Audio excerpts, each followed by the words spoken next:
দেশে এখন পর্যন্ত জ্বালানির সংকট নেই, কিন্তু মানুষ আতঙ্কে পাম্পগুলোতে হুমড়ি খেয়ে পড়ার কারণে জ্বালানির সংকট শুরু হয়েছে বলে মন্তব্য করেছেন বিদ্যুৎ, জ্বালানি ও খনিজ সম্পদ মন্ত্রী ইকবাল হাসান মাহমুদ। সকালে সচিবালয়ে গণমাধ্যমের সাথে আলাপকালে তিনি এসব কথা বলেন।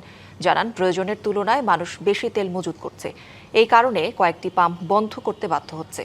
বলেন, তেল সংকটে এখন পর্যন্ত ঈদযাত্রায় কোনো বাস বা গাড়ি বন্ধ হয়ে যায়নি, তাই মানুষ যাতে বেশি তেল মজুত না করে সেই আহ্বান জানিয়েছেন তিনি।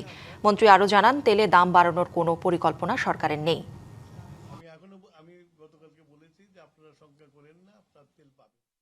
হঠাৎ করে মানুষ হুমড়ি খেয়ে পড়ছে পেট্রোল পাম্পে। আমরা তো একটা প্রসেসের পেট্রোল পাম্প চলে, আমরা যেভাবে তেল দেশে দেয় সেই নিয়মের এখন ভেঙে পড়ছে সেই নিয়মটা, যে এত ভিড়, এত তেল পেট্রোল পাম্পে যা দেওয়া হয় প্রতিদিন, সেটা সবসময় যা দেওয়া সেটাই থাকে, কিন্তু গ্রাহক তার বেড়ে গেছে। স্বাভাবিক তেলের তো লাইন থাকবে, পাবে না, তো স্বাভাবিক, এটা তো অস্বাভাবিক কিছু না। তো নগদ নিয়ে এলো হার না মানা হার অফার। সর্বনিম্ন 10,000 টাকা রেমিটেন্স নগদে পাঠালে থাকছে স্বর্ণের হার জেতার সুযোগ।